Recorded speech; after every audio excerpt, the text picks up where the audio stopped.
நாங்கள் யாரும் உங்களுக்கு எதிர் இல்லை.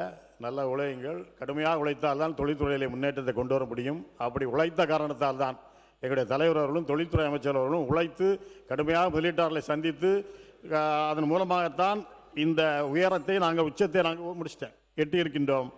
எனவே அதே போல் நீங்கள் உழையுங்கள். முடிந்தால் ஓரளவுக்கு எங்களுடைய இலக்கிலே ஒரு பாதையாவது நீங்கள் நிவர்த்தி செய்யணும்னு சொன்னால் நான் வரையறுக்க கடமைப்பட்டிருக்கின்றோம்.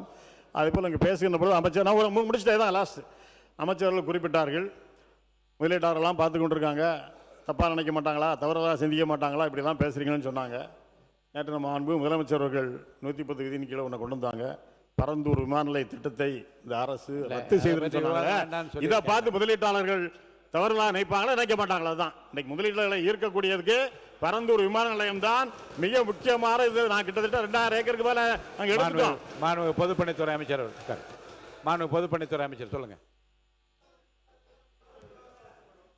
மாண்புமிகு பேரவைத் தலைவர் அவர்களே,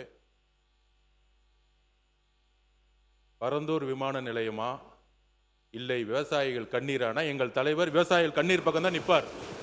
இதை உறுதியாக சொல்றோம். மாண்புமிகு முதலமைச்சர் நேற்றே சொல்லியிருக்காரு, கூடிய விரைவில் விமான நிலையத்துக்கான இடம் கூடிய விரைவில் அறிவிக்கப்படும்ங்கிறதும் சொல்லியிருக்கிறாரு. ஆனால் எங்களுடைய தலைவருடைய முதல் பிரச்சாரம் காலடிப்பட்டது விவசாயிகளுடைய கண்ணீருக்காக. விவசாயத்திற்காக குரல் கொடுக்கும் சொல்லக்கூடிய டெல்டாவில் பிறந்தவர்கள் நாங்கள் சொல்லக்கூடியவர்கள் பரந்தூருடைய விவசாயிகளுக்கு எதிராக, பரந்தூர் மட்டுமல்ல திருவண்ணாமலையில் மேல்மா விவசாயிகளுக்காக குண்ட சட்டம் போட்டது திமுக.